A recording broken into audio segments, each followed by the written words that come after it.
Thank you for joining us on this Sunday morning. I know it must be a task, especially where you want to relax, have a cup of coffee or chai, and suddenly you have to attend another Zoom meeting, considering one does it during the entire day. However, please don't look at this as work. Look at this as an interesting, informative session, which gives you an idea as to what the adventure is about.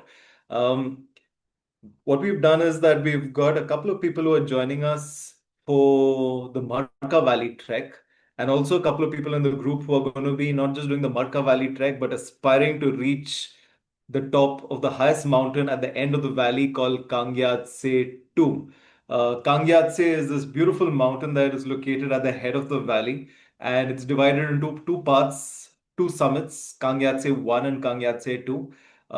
One is a little bit more technical and two is less so. So what we're going to do is we're going to give you an overall orientation of what the entire trek part is, and then of course we will address the climb aspect of it shortly.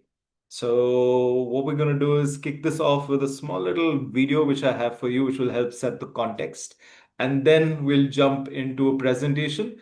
Post which we'll open it up for some question and answers. Because we have limited time, we're not if you have more questions at the end of the session, please feel free to use the WhatsApp group, and that's exactly why it's there. The idea is to try not limiting the dialogue or the conversation just to this session of 30 minutes, 45 minutes, but also continue the conversation, the questions on the WhatsApp group as well, right? So without further ado, I'm just gonna share with you my screen and take you on a visual journey of what the Markha Valley Trek is all about.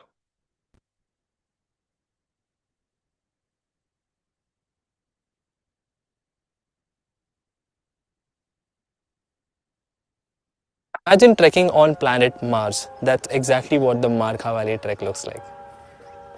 It's one of the prettiest treks of India and a hidden gem of Ladakh. If you're looking to challenge yourself physically and find peace mentally, this is the trek you're looking for. So after landing into Leh, you'll be spending 2 days for acclimatization at a high altitude before you actually embark on the Markha Valley trek. So this 6-day trek takes you to some beautiful climbing peaks like the Zozongo Peak, the Kang Yatse Peak. And while you're on the trail, you're camping amidst the beautiful landscapes and the ranges of the Zanskar. You also get a chance to catch a glimpse of some unique flora and fauna in the Hemish National Park and also immerse yourself in the local Buddhist culture. The best time to do this trek is from July to October. That's when the temperatures are pleasant and it doesn't rain much in Ladakh because it's a rain shadow region. During the day, you can expect clear blue skies with rugged landscapes around you. And during the night, you get to camp out under a sky full of stars. So we recommend this trek for people who've trekked in the past, as the high altitude terrain of Ladakh can sometimes be very challenging. However, if you're physically fit and want to push yourself to the limits and experience a very unique landscape, then Markha Valley Trek is the trek for you. For more information on the Markha Valley Trek, you can visit our website at adventurepulse.com. The Markha Valley Trek is exactly what Harshad Kushal. Mehta scam के बाद अब 2025 में stock market में एक और बड़ा scam चल रहा है. The Markha Valley Trek at Ayush, sorry, as Kushal mentioned, is a very beautiful trek. It's fantastic, and it's actually located behind the entire stock range of mountains. The entire idea is that we're gonna give you a perspective of what to expect on this trek. The terrain of Leh Ladakh is very different compared to, let's say, the rest of the Himalayas because it's very similar to Tibet and is referred to as a cold desert. Now, the idea of a cold desert essentially is the fact that not only are you at an elevation of 3,400, 3,500 meters, but because it is behind the mountain range extending into the Tibetan plateau, it's quite devoid of precipitation. And so the vegetation is very, very different. I'm sure you've had friends who've gone to Leh or you've gone to Leh either for biking trips. The Markha Valley trek is very unique from that perspective. Um, what makes Leh Ladakh challenging is essentially the elevation. From the time that you take off, most people like to drive up, and in most other places, you slowly gain altitude. Whereas on the Markha Valley trek, you fly directly into the city of Leh. Now, this is important to differentiate and distinguish because Leh is at an elevation of 3,400 meters. If you're more comfortable with feet, that's 11,000, 11,500 feet. That's pretty high. And so it's important for us to build in an extra day of acclimatization. Usually, when you land in Leh, we literally keep you under house arrest. So you can rest, recover, hydrate, and before we end up doing the trek, you're only setting off on the trek not on day two, but on day three of the entire itinerary. For those of you doing the Markha Valley trek, the highest altitude we're going to be going to is 5,260 meters. So if I compare this to, let's say, a landmark trek like the Everest Base Camp is 5,364 meters. So you're literally reaching an elevation of just 100 meters lower than Everest Base Camp. And for those of you who are going to embark further for the Kang Yatse climb, you're going to be going up to an elevation of 6,250 meters.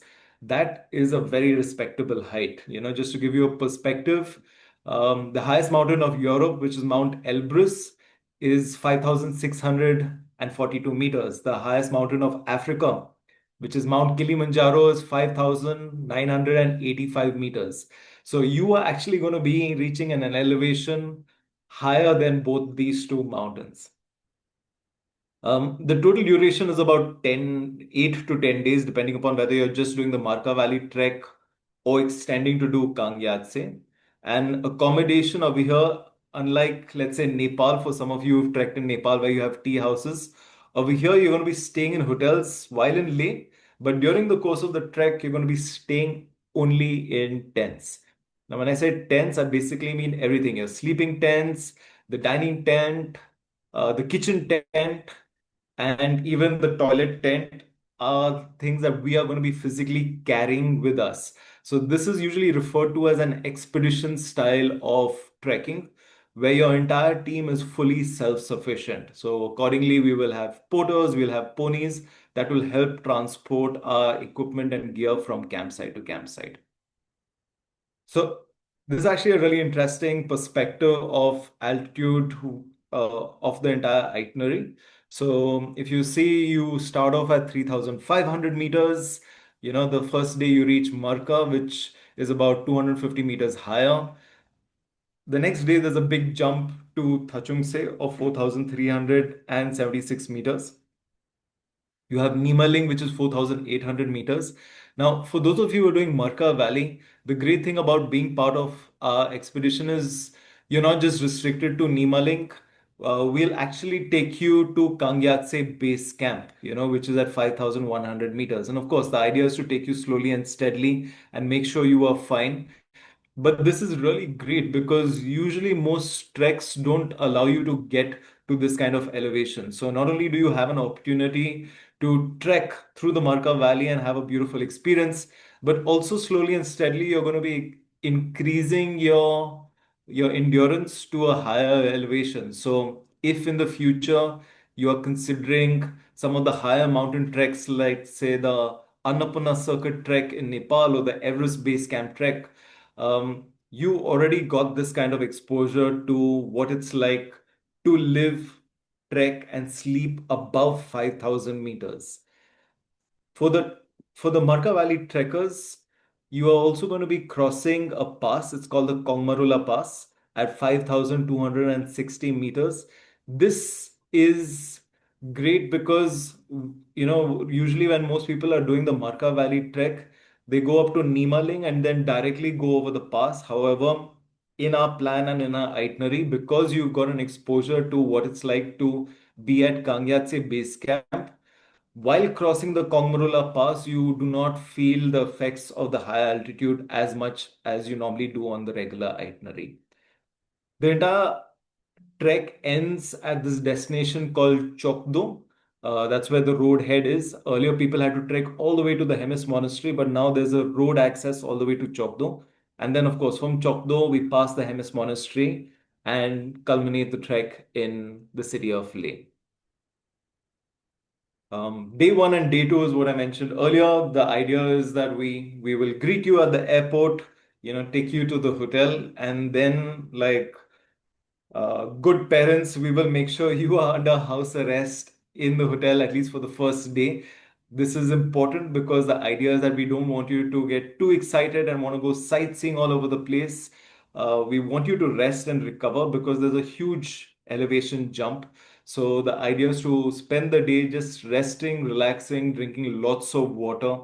And later in the evening of day one, if you're feeling great, then we'll probably do a small little walk around the Leh market.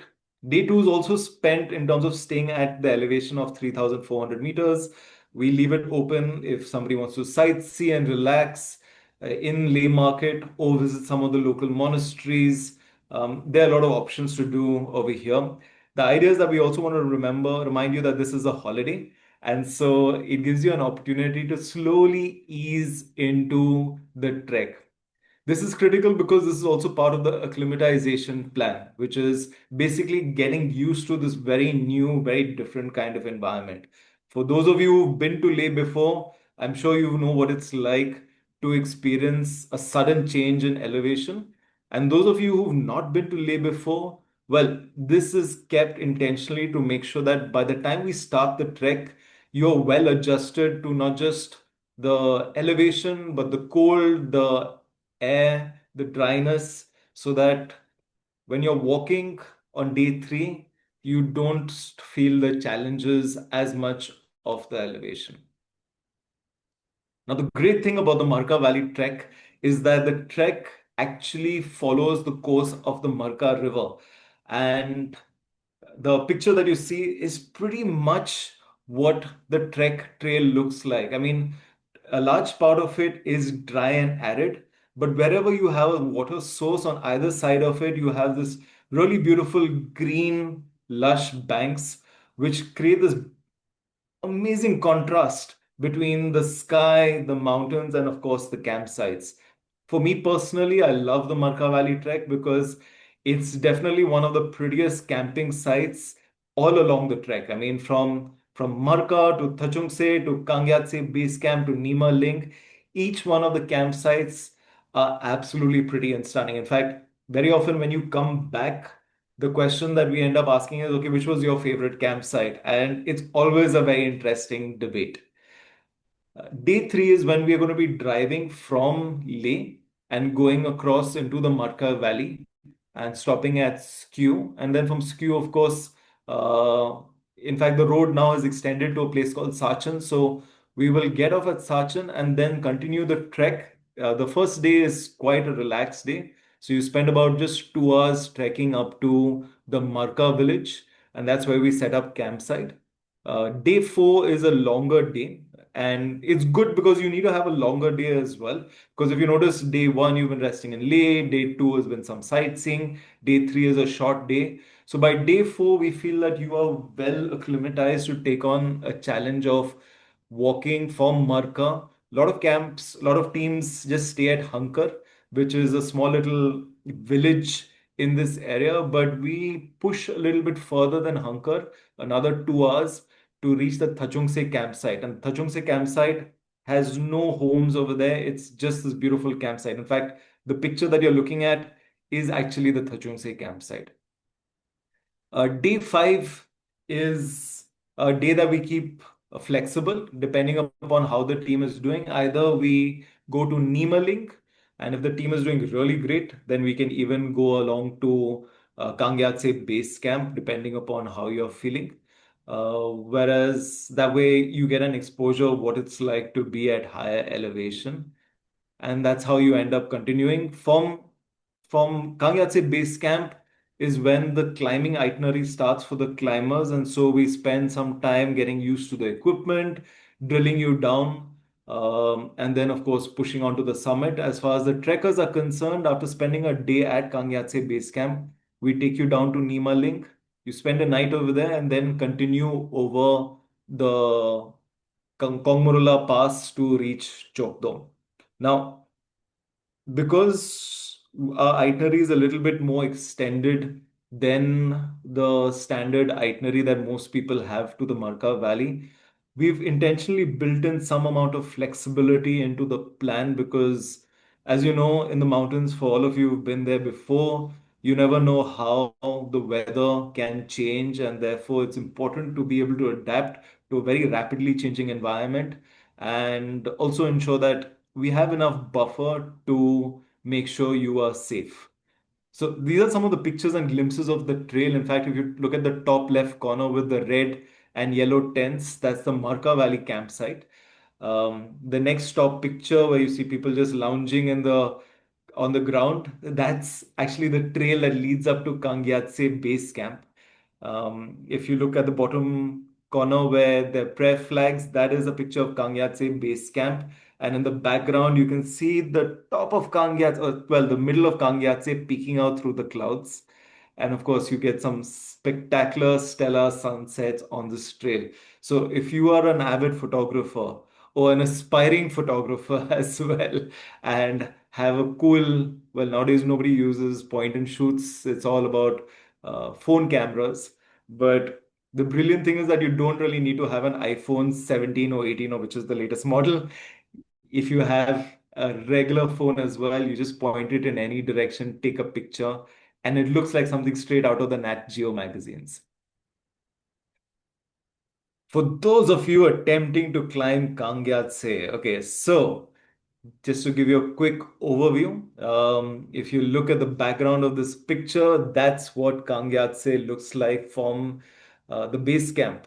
It looks pretty close and looks pretty easy, but remember, you are going to be climbing to about an elevation of 6,200 meters.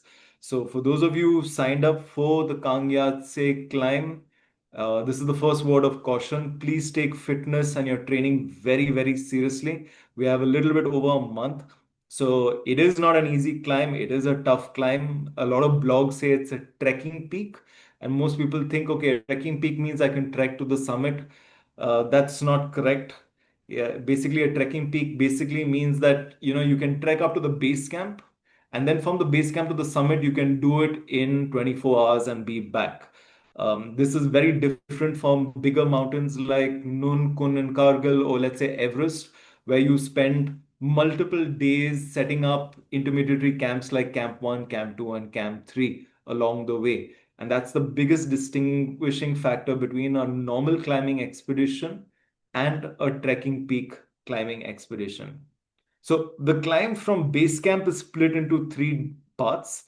The part one is walking on the moraine, which is basically this small little hill that you can see behind these climbers over here. Part two is crossing the initial glacier, which is the face of the mountain that you can see. And part three is the final summit ridge, which takes you all the way up to the summit. So to give you a perspective, usually, when we start climbing for Kang Yatse, we start probably at 10:30 in the night or 11 o'clock in the night. Um, Part one, which is the moraine, we end up crossing this section and reaching the end of it by about 3 o'clock in the morning. The glacier crossing usually takes from 3 a.m. till about 6:30, 7 o'clock in the morning, and the final ridge can take anywhere from 1 to 2 hours. So by the time we reach the summit, it could be as early as 8 o'clock in the morning and as late as 10:30 in the morning. So the climb from base camp all the way to the summit, you have to remember, is going to be at least a 10 to 12 hour push till you reach the summit.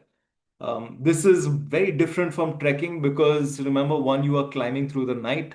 Two is that you're going to be wearing a lot of technical equipment like climbing boots, crampons, and harnesses, which add extra weight to your body. And three is that, well, it's going to be a little bit colder, especially because you have to fight sleep deprivation. And constantly, every step of the way, you're thinking to yourself, oh God, why am I doing this? But seeing the sunrise on the mountain and, of course, reaching the summit, are the two answers. The feeling of of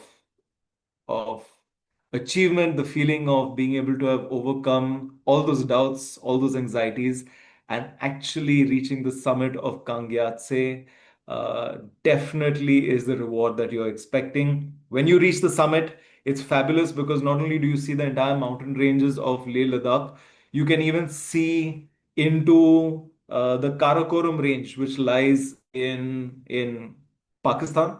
So it is possible to see mountains like Broad Peak. I think if you're lucky on a clear day, you can even see K2 from the summit of Kang Yatse. The summit day of Kang Yatse is challenging, as I said. So you end up crossing a lot of snow and ice. Fortunately, the next question is, do I need oxygen at 6,000 meters? No, you don't need oxygen cylinders at 6,000 meters. That's usually reserved for mountains that are much higher up. So only if you're climbing a mountain that is about 8,000 meters do you need oxygen. Of course, you get some fantastic pictures from your entire experience. And when you come back, you definitely feel what it's like to be a mountain climber. It's a interesting transition from trekking to climbing. So all the trekkers who are nervous about the trek, well, know that in the team there are also climbers who are going to be there who are going to be doing something really tough or much tougher. So hopefully that makes you a little less nervous about the fact that you're trekking and you don't have to face the brutal cold and the extreme temperatures of Kang Yatsen. As I said, when you reach the summit, the feeling of achievement is amazing. There is no gold medal, there's no podium finish on the summit, but there's this incredible feeling of achievement that you feel having pushed your limits and done something that is truly incredible. On the return leg, you have to remember that the expedition and climb, unlike a marathon, does not end on the summit. And that's a huge distinction to keep in mind. You do need to ensure that you have a lot of stamina and endurance, not just for the way up, but also for the way down. The return is much faster, fortunately. So, usually, when you've done with the summit, then we follow the same trail as the trekkers do. So from Kangyatse base camp, we come to Nimaling, climb over the Kongmurula Pass, and then descend down to Chokdo. Um, I think if you finish reaching the summit, let's say today in the morning, then chances are by tomorrow evening you're already back in Leh in a lovely hotel, relaxing. Though the last day is long, given a choice, most people are just looking forward to a hot shower and a comfortable bed after roughing it out in the mountains for all these days.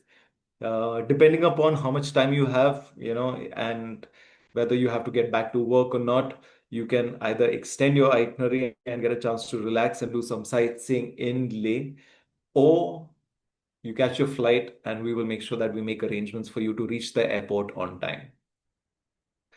Just to take you through a quick look at what the accommodation is like, we have a couple of options in Leh. This is one of the hotels that we stay in called the Eco Poplar Hotel.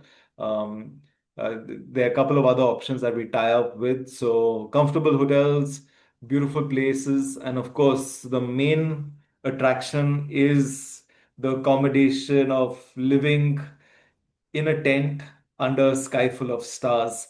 We have dome-shaped tents that we use. These are normally kept on double sharing basis. This is of course to economize and make sure that we're not carrying too much of unnecessary loads as well. It's important to try making sure that when you're packing your personal bags, that you don't carry unnecessary amount of clothes and apparels. A lot of you have already been trekking before and so you know that it's important to be as minimalistic but efficient as possible. Unlike staying in a tea house in Nepal in a tent because space is limited, if you don't pack the right amount of clothes and gear, chances are that every evening you'll have like this little bit of a clothes explosion in your tent, and next morning there's a task trying to pack it. And we'll guide you through each one of these steps. We'll guide you exactly what you need to carry. You don't necessarily need to have a fresh pair of clothes, jackets, footwear for every single day. The idea is to understand what it's like to be in a trek and to leave all that physical and maybe emotional baggage back home so that you get a chance to actually experience what it's like to be in the mountains. The biggest challenge about climbing in the mountains is the extreme temperatures. Now, most people imagine that it's only the cold, but specifically in Leh, remember, in Leh it's a cold desert, so during the day it can get quite hot. So it's important to make sure that the clothes that you have allow you to layer. So you don't want that really thick jacket or that really thick sweater, which you should be carrying around. You should actually have multiple layers. So you really feel like an onion with layers, and that's what it does. Most people think that the jacket is warm.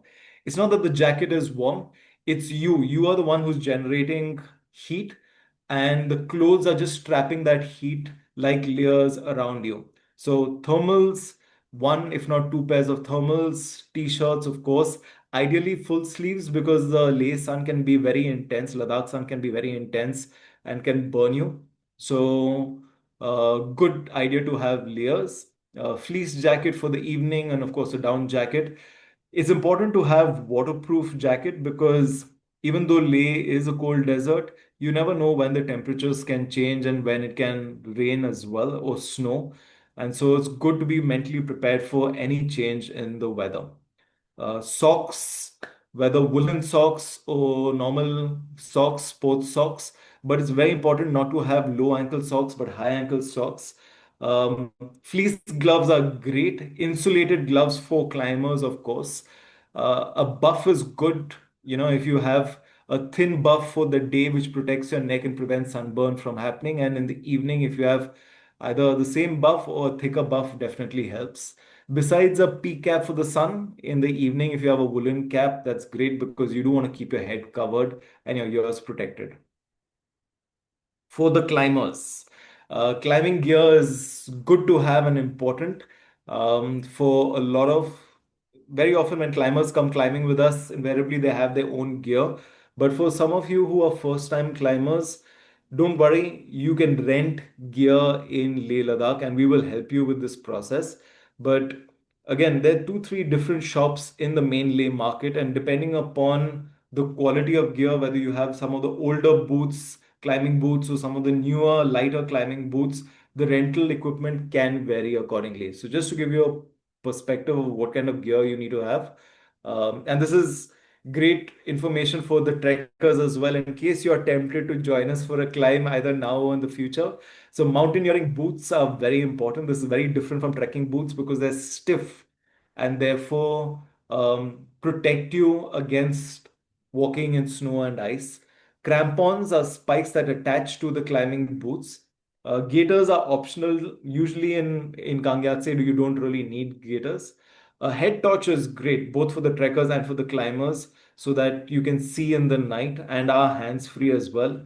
Climbing helmet is compulsory because you never know while climbing, either snow or pieces of rock may fall and you want to protect your head. Mountaineering harness is very necessary. Snow goggles are optional. If you have a good pair of sunglasses which fits against your face, then that works. You don't necessarily need to have snow goggles.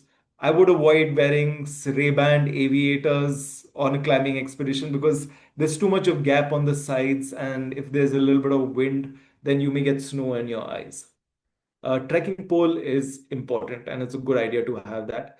Some of the other equipment is Jumar, carabiners, figure of eight for descending, and a lot of people ask me about this last piece of equipment, the pee bottle.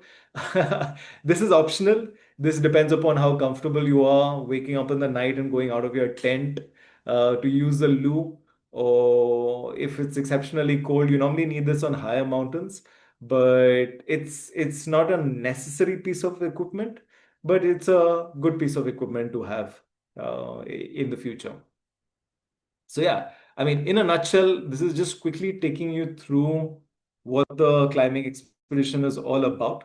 And what we're going to do is just quickly open it up for questions. And as I said, we're not limiting the interaction to just this. We're also going to extend it onto the WhatsApp group as well. So if we can't address all your questions over here, considering we have a limited amount of time, then we'll continue answering the questions by and by as we go forward. So I'm going to stop my bhashan right now.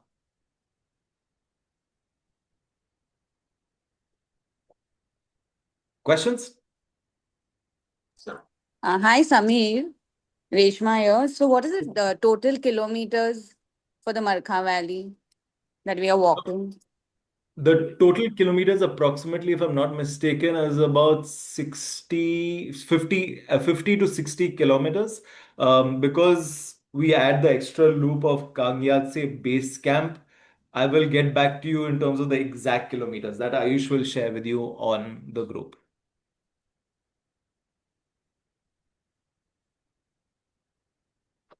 Yeah, but Reshma, that way you don't have to worry about it. You've already done Goichala, and Goichala in terms of distance is a lot more. So you'll find the Markha Valley trek a lot more, I won't say easier, but definitely the terrain is not so extreme as the Goichala trek. The great thing about the Markha Valley trek is that you have a couple of sections where you actually end up crossing the river.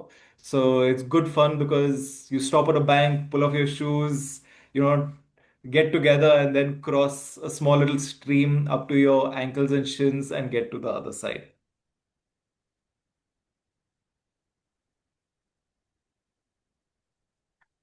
Yeah, never done river crossing before.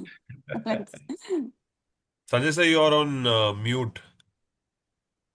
Mute कर देता हूँ या okay Ayush thank you so firstly good morning everyone my question is these equipment which we have to hire what is the approximate renting price for this equipment. So the equipment that you have to hire for climbing approximately, I'll just check, but I think it's about 3,000, 3 to 5,000 rupees, Oh, depending upon what is the, depending upon how brand new equipment you want and what are the options available. But that's something that we'll check and get back to you right now. So. okay. And secondly, I wanted to know was those smaller, spikes which we use for going to Everest Base Camp or the Annapurna Base Camp. Do we need Yes. it in this camp? No, those unfortunately for the climbing part of the expedition are too small to be able to use on the glacier. Yeah, no, So I just wanted to know, do we need it or not? That's all. not at all. Those are not sufficient enough for the climbing expedition. And even for the trek part of it, you don't really need it. Yeah. Because Trek part, I know. Trek part yeah, will not required, of course. yeah.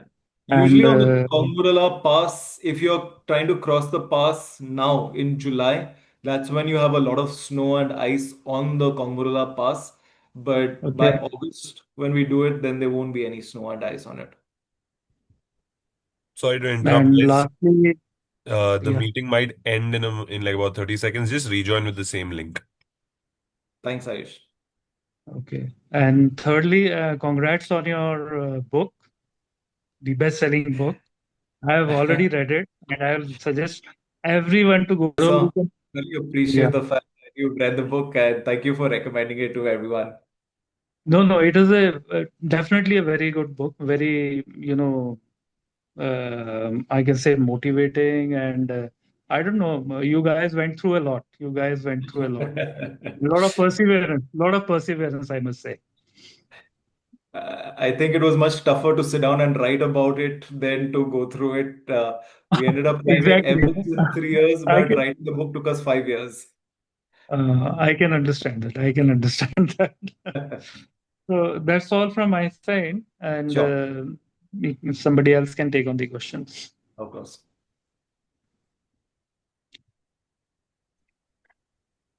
Samir, I have a lot of questions. Yes, Lena, please. Shall I start? Okay. So, on the clothing, is there a particular brand you recommend? Is Decathlon fine? Can we just buy all of this from Decath? and I'll just complete that part of the question, which is that approximately what numbers should we be getting? Because from what I remember, what I've done decades ago is that you have I think, a more heightened sense of what you anticipate you will do versus what you actually do, because you're just so dead.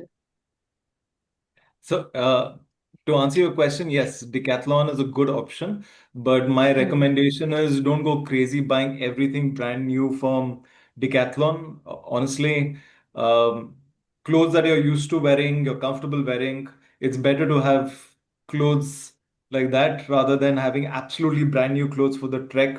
Um, what I usually do is during this week, he will share with you a detailed packing list as to what you should have for specifically this trek. And honestly, our recommendation is that if you have it, great. If you don't have it, I'm sure you have friends who have gone trekking and you can borrow it. Unless you plan to trek on a regular basis, then it's worth investing in the entire apparels of jackets, fleeces, etc. What is important is boots, trekking boots. That's something that we definitely make sure that you have your own.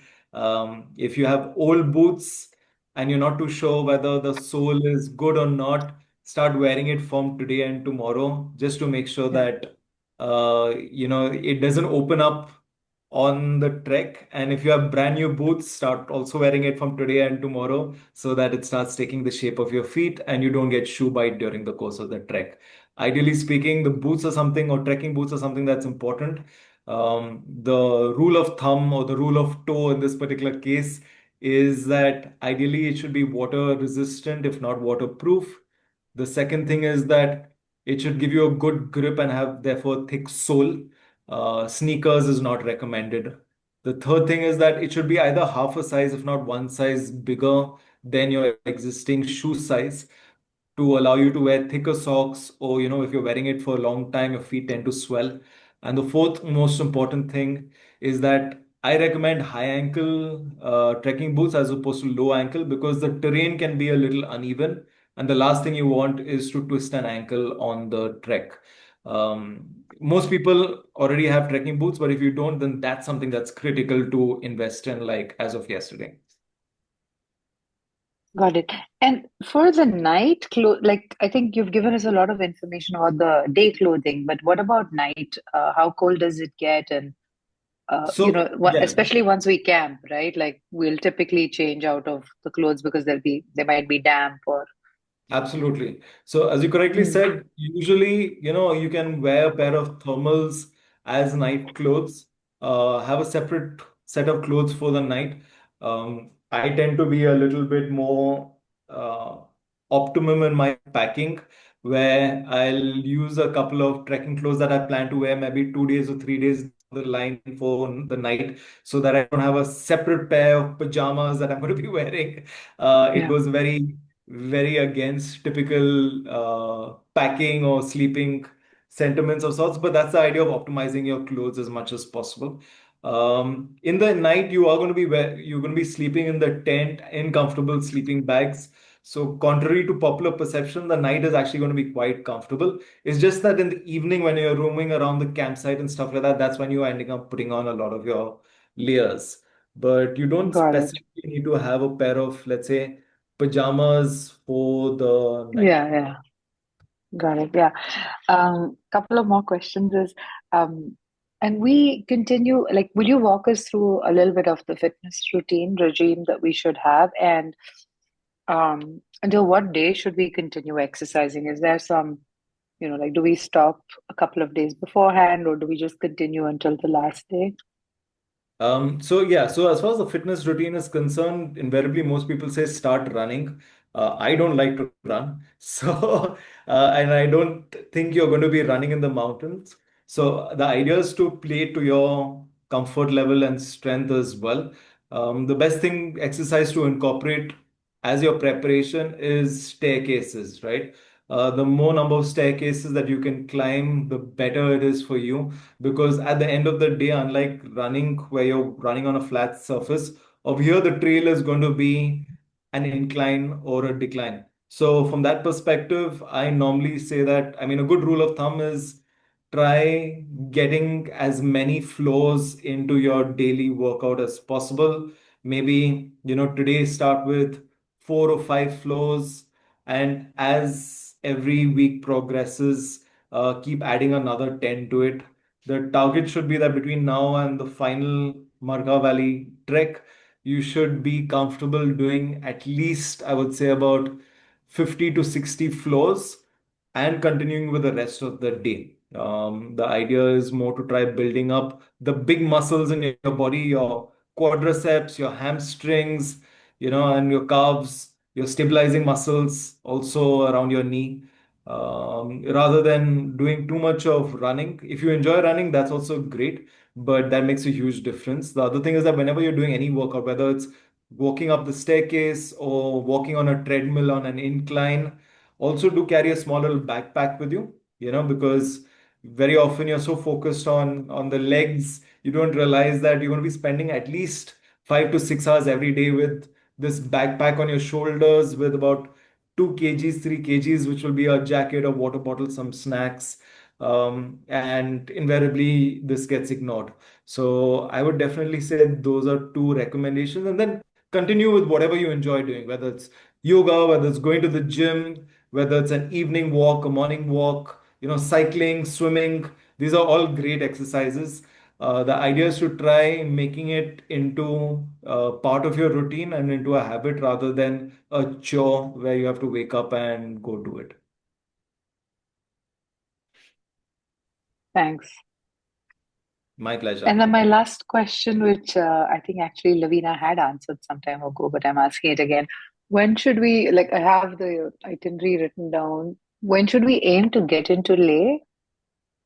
So we Uh, should, like, I'm from Pune, so fly directly from Pune to Leh, right? If there's a flight. Yeah, unfortunately, there's no direct flight from Pune to Leh. Mm. Usually, I'll have to check whether there's a direct flight from Bombay to Leh, or most flights are from Delhi. So if you fly from Pune to Delhi and then Mm. Delhi to Leh, I personally do that. The time taken to drive to Bombay is pretty much now about 4 to 5 hours. So Yeah. it kind of works out to the same. But There is a yeah, flight, direct flight to from Bombay Lane. There is a direct. that's right. So for I've people booked staying that. in Yeah. Yeah, so for people staying in Pune, if you drive from Pune to Bombay and then catch a flight from Bombay to Leh, or alternatively fly from Pune to Delhi and then Delhi to Leh, you should target being in Leh on the 21st morning. Most flights into Leh are during the morning. So that way, I think after that, they have military traffic that ends up using the Leh airport as well. So 21st morning Mm. is when you need to be in Leh. Lina, you had a question earlier to this. When should you stop exercising? I think honestly, if you stop exercise, not stop, but go into a maintenance kind of exercise mode at least 3 to 4 days before the trek starts. So let's say if 21st is when you have to land in Leh, then possibly by the 17th 17th of August is when you start toning down your exercise intensity and focusing more on stretching, recovery, hydration, eating well, sleeping well. Those are good things to do. Usually, most flights into Leh, as I said, are morning flights. So if you're flying into Delhi, then it's a red-eye flight, and therefore, by the time you land in Leh, you're normally a little groggy. But 21st, the whole day we're just going to be resting in Leh, so you don't need to worry about that. We will make sure that you get enough rest. The most important thing is hydration. You do need to get into a good habit of drinking at least 3 to 4 liters of water a day, because that's the amount you need to consume in the mountains. So my recommendation is start getting into that habit from today. Target drinking 3 to 4 liters of water every day, so that maybe a struggle. A lot of people are not used to it, um, but it's great to be able to get into that habit so that suddenly you're not struggling on the mountain.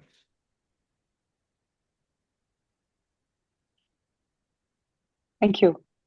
My pleasure. And one Samir, is it clarification. okay to carry a duffel bag instead of that proper haversack, which we are going to be offloading? Yes, absolutely. Instead of a rucksack, if you have a duffel bag where all your gear is, that becomes a lot more convenient for the for the ponies to carry a bag. So yes, absolutely. Avoid a suitcase, anything hard shell, anything with wheels and a handle should be avoided. We would definitely say don't carry a suitcase with you. In case you don't have a duffel bag, there are a lot of options in Leh market as well to purchase one. And that's the idea, the 2 days that we're going to spend in Leh, we'll check your equipment, we'll check your gear, just in case you don't have anything or we feel that something's missing. Leh has a lot of local stores where you can pick up everything and anything. I mean, you can literally land in Leh with just your toothbrush and pick up all your gear in Leh market. So from that perspective, please don't worry about whether you have the right clothes or not. The most important thing is, of course, the trekking shoes. And also, it's possible to leave a small bag behind in the hotel, right? So that when we come back, we can have fresh clothes and shampoo and everything. Absolutely, Reshma. Yes. All Okay. your travel clothes, and of course the shampoo and the perfumes, you can leave it in a small bag in Leh, and there is a locker system over there, a cloakroom. Only if you're carrying like gold bullion and stuff like that, that's something, and all the diamonds, that's something that I would recommend not leaving your valuables in Leh. However, if some of you have work as well and have a laptop just by chance, and you need to leave that, then do let us know and we will make provisions to make sure that that's taken care of. Yeah. Hi, Samir. Hi, Uh, Safi. I, so when you land in Leh, it is already 3,000 plus meters, Yes. and one need to start diamox. Oh, that's a very good question. Honestly, that is something that I strongly recommend you check with your doctor. Okay. For the simple reason that each individual has a different physiology of sorts. So we strongly recommend that you speak to your doctor because you may be taking existing medications as well. Some people are taking blood thinners, some people are taking BP medication and stuff. So the last thing we want is to advise as far as taking a particular medicine which will conflict with it. Do you need to take Dimox? Not necessarily, but if your doctor does advise saying that if you take a prophylactic dose of Dimox, which is about 250 mg every morning, or break it up into 125 in the morning and 125 in the evening, then you should. I mean, of course, at the end of the day, they are the professionals as far as medication is concerned. Um, the thing is that once you start Dimox in Leh, then you have to continue it for the entire course of the trek until you come back to Leh. And also, it's very important to remember that if you're taking Dimox, then all the more reason you should be drinking 3 to 4 liters of water, because at the end of the day, Dimox is not this magic pill that will suddenly cure you of altitude sickness. It's a diuretic, so it'll cause you to go to the loo a lot more, and therefore you need to drink a lot more water as well. My recommendation normally as far as Dimax is concerned is it's better to take it in the morning. That way, in case you have to use the washroom, you can use it during the day. A lot of people think that, okay, I'll take it in the night, but if you take Dimox in the night, then chances are that through the entire night you're using the washroom and then your sleep gets disturbed. So yeah, I mean, to answer your question, should you take Dimox? You should check with your doctor. However, having said that, during the course of the trek, every evening, the team will be taking your oxygen levels. And in case we feel that your oxygen level is not where it's supposed to be based upon the altitude, then we carry Dimox also, and we will recommend a stronger dose of the Dimox medicine. Okay. Because KGL we started and then reached, so the acclimatization was much easier. Here you directly hit 3,000. That Correct. was, yeah. Yeah, that's right. Absolutely. Ayush, will you take over the questions? I'm sorry, Murphy is shouting in the background. I just want to check that he's okay. No My problem. dog is 14 years old. He's a bit of a senior citizen and he's a bit of a drama queen also. Give me 2 minutes. No worries.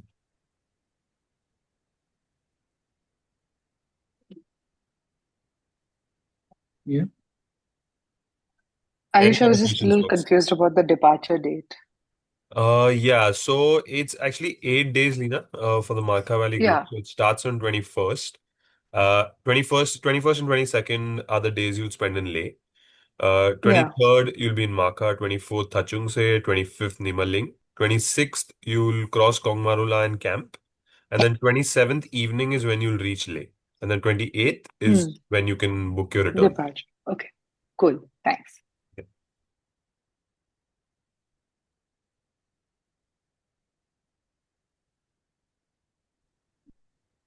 Any other Okay. questions where everyone is Folks, timed the it? Yeah. idea is that we're going to be using the WhatsApp group and we'll regularly keep conveying information to you. We're going to be sharing some really great blogs that not only we've written, but other trekkers who've done the trek and the climb have done as well. And the idea of creating the WhatsApp group is also to give each one of you an opportunity to get to know each other so that by the time you reach Leh, you're not just trekking with a group of strangers, you're actually trekking with friends that you've not yet met. I think great thing is that I think Trisha and Sanjay have already done the Everest Base Camp trek together, and thanks to Trisha, Sanjay decided to even extend and do the Gokyo Lakes trek, if I'm not mistaken. And the Hmm. idea, of course, is to keep growing this adventurous community that we've had. A lot of you have shared experiences. So the great thing is this that not just information is going to come from us, but the idea is that we want you to become one team, and support each other and help each other out. I think that's one of the lessons that I've learned through my dad who was in the military that you become a very coherent self-dependent team that you can work with each other, and at no point in time do I want you to feel like as if you're an absolute stranger or an individual who's trekking with another group of individuals. So feel free to ask whatever questions you have on the group. If some of you have some of the answers, then I encourage you also to share your experiences as well. It could be as simple as, how do I use the loo for the first time or something as that, will I have a shower every day? It's okay. No question is silly. The idea is to try making sure that we answer everything so that by the time you reach the trek, there are no shocks or surprises waiting for you on the trek. There are going to be some adventures that we've had on the Markha Valley trek. I remember 2 years ago where suddenly there was a flash flood in Leh where our entire trek we had to cross the river and the river was knee deep, and there was a lot of adventures over there as well. And that's the idea. I mean, the thing is that if it was simple, if it was a trip to Apugaro Disney World, then you'd probably take that. But there's going to be an element of adventure associated with that, and I by definition adventure is expecting the unexpected. So we will try making sure that we take care of all those aspects of it, but the most important thing, remember that at no point in time will we compromise on your safety. So during the course of the trek, if you are not feeling comfortable, if you have any doubts, not just before the trek but even during the course of the trek, we want you to feel comfortable enough to come and share that with us so that we can address those issues, those problems right there and then. The idea is that at the end of the day, we want you to feel as if you are trekking with your family and should not have any issues whatsoever.